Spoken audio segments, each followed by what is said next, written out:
Hello and welcome to Meet the Candidates here on WCMU. I'm David Nicholas and we welcome Jerry Neyer. He is the Republican candidate for Michigan's redrawn 92nd House District.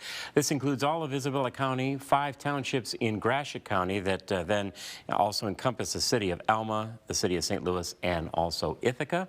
And thanks very much for being with us. Thank you for having me. First of all, just in our first minute or so, this is an open seat, and so a chance for you to introduce yourself to some more of the potential voters. Tell us a little bit about you and your background for the campaign. Okay. I grew up here in Mount Pleasant, mid-Michigan area. My family and I own and run a dairy farm just outside of Mount Pleasant, and I've been participating in the community since I can remember, member of the Farm Bureau, and been very active in that group, both locally and statewide. And then I also sit on the Isabella County Planning Commission, have sat there for going on 19 years now, and been very active in that and helping develop zoning and policies for help direct growth in the county. And then my family is my wife, Joyce, and then my 2 sons who are off the farm now, Sam and Drew. And that's me in a nutshell. And during all the time then in the run-up to the August primary, and since your victory in that primary and now moving towards the election, you met a lot of folks, talked to a lot of prospective voters. What are they telling you, and what do you see then as the top 1 or 2 issues in this campaign? When you go to state level discussions there, cost of living is certainly top of their list. They're seeing rising prices there.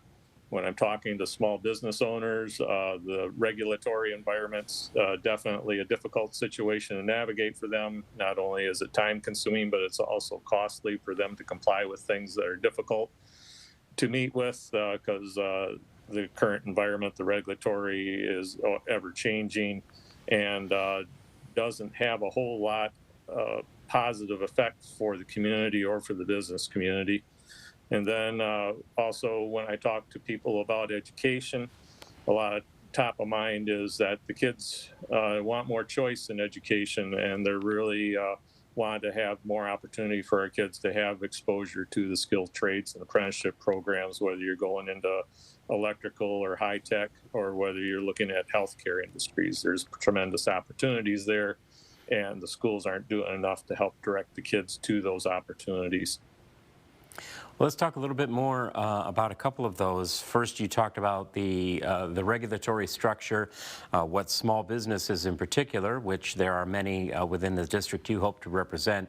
What would be the proposals you would want to take to Lansing, should you be elected, to simplify, streamline, unburden, whatever terms you would like to use in terms of that amount of regulation, the overall regulatory structure? Well, we all need guidance and doing things in a correct manner, whether we're talking environmental or for employment and those type of approaches there. We need to take a step back and review whether we're talking from the employment and or whether we're talking environmental regulations there. We need to take a step back, review those policies, see how effective they are and what their goals are to begin with, and then to streamline it. So instead of looking at months to get an approval from Eagle or trying to expand your workforce, we need to simplify that process so that it's a matter of a few days or a few weeks, so that way we're not spending all our time trying to, our employers are spending all their time trying to fill out paperwork and just wait for the gears to turn. We need a clear-cut process so that way we understand what we need to do to comply, but still protect whether we're talking our environment or our employees or our working with our other municipalities to get things moving. If we're talking about the cost of living, we're all very well aware of the period of inflation that we're going through, the highest in 40 years now. And although that is seen as a Washington-centered problem initially, what do you believe, what do voters tell you can be done at the state level to push Michigan further towards beginning to get that under control and bringing the prices down?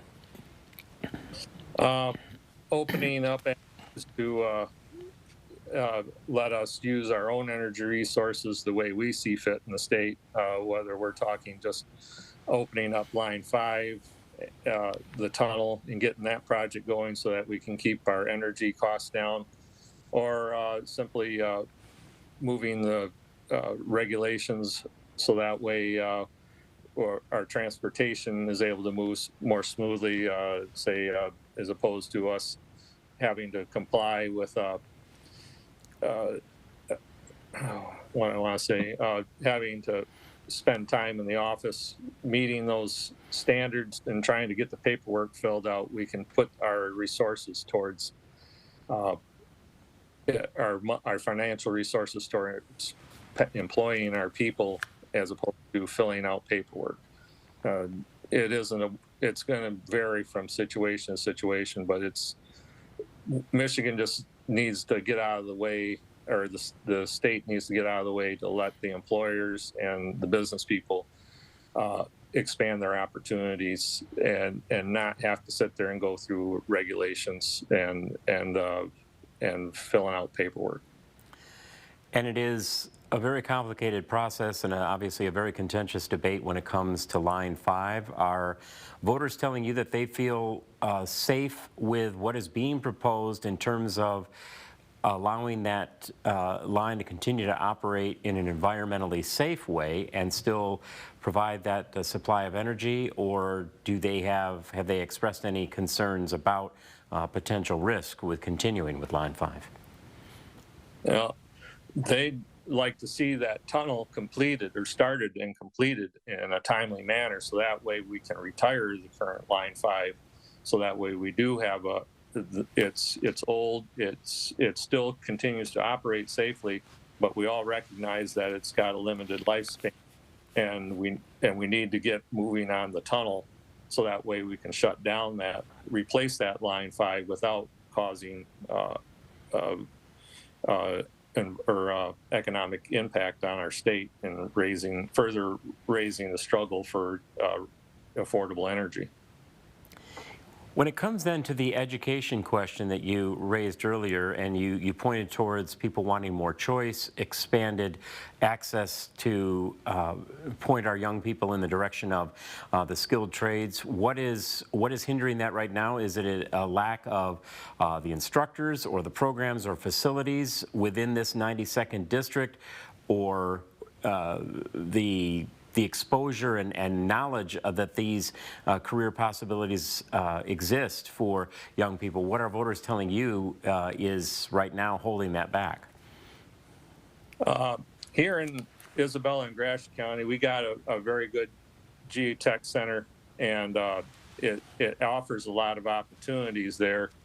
We need to expand that throughout the state. Several districts have had to cut back on those programs or outright shut them down over the years, and we need to be able to open those up in other areas of our state.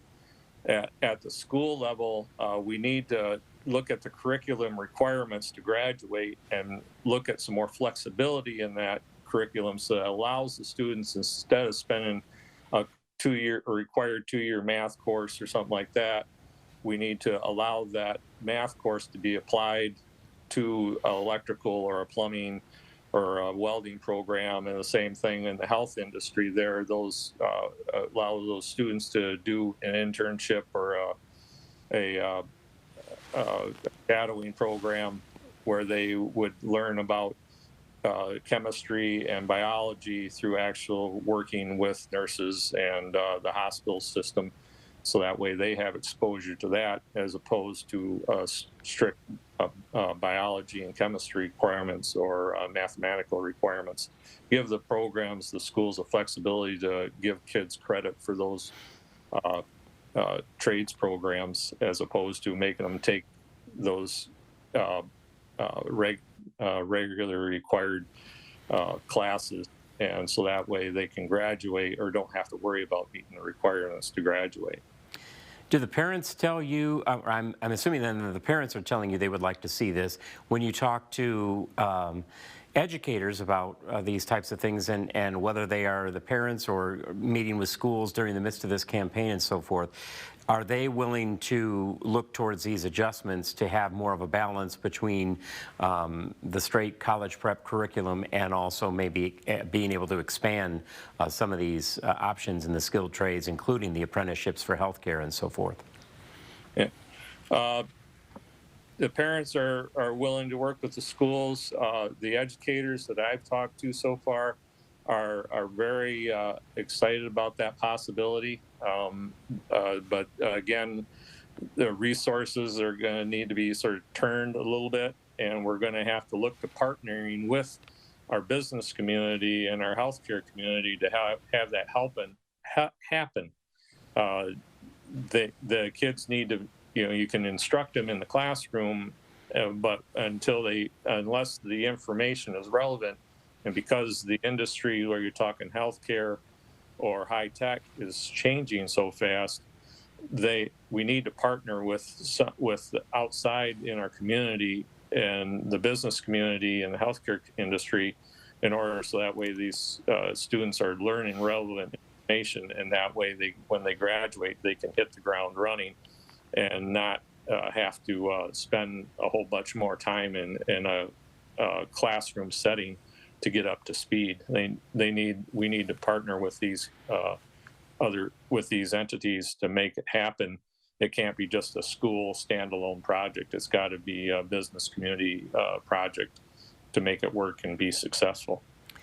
Well, then the issues then that you've identified that you say have been made a priority by the folks you've talked to, the prospective voters, if we narrow this down to a single message you would want to leave with them as they get set to go to the polls, what would that final message from you to the voters be?